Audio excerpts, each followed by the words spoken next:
One of the hallmarks of contemporary Christianity is that doctrine as such has become so unpopular. Among some Christian communities, doctrine, doctrina, instruction, or teaching has all but fallen completely into desuetude. The talk is, as the title suggests, it's the mystical body of Christ the teacher, or the body of Christ the teacher. It's essentially an exercise in speculative theology. By speculative theology, I mean that kind of theology that tries to relate the mysteries of faith to God and the mysteries of faith to one another. And so the two realities that I'm going to be looking at is, on the one hand, the body of Christ, the church, and teaching or doctrine on the other. And so the goal of the lecture is to draw a theological relationship between these two realities. The reason being is because these two things, namely the church as body of Christ on the one hand and doctrine or teaching on the other, they're not commonly associated with one another. It is because the entire church enjoys an infallible adherence to the faith that she can withstand such division, especially within the hierarchy.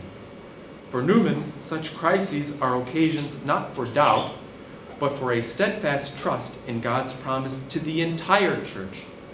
Such trust would be unwarranted were it the case that the faithful's infallibility somehow derived from the hierarchies. The wisdom of the Second Vatican Council that I'm trying to put forward is that everyone in the church in some way, shape, or form has a role to play or participates in some active way in the prophetic office or in the teaching office of the church. So the faithful, for example, even if you're a layperson, you're called to teach by virtue of your example, by your witness, by your testimony to who Christ is.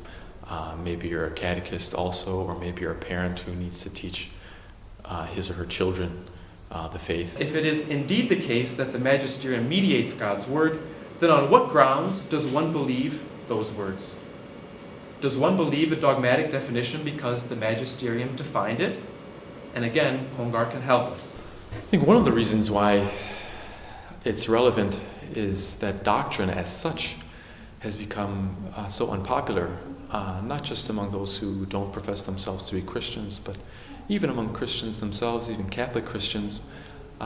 It's not any particular doctrine, so to speak, that has come under critique, but even any doctrine or doctrine as such. So the very fact that someone presumes to teach and even to teach in the name of God, that has become something incredibly difficult to stomach nowadays for the modern personality.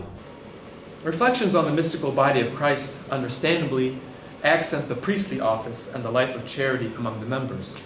They rarely take up the prophetic office.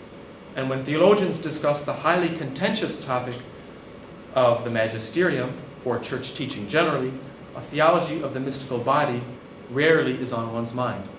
In what I've presented here, I'm suggesting first that it is theologically legitimate to see the church's teaching activity as one integral component of mystical body theology.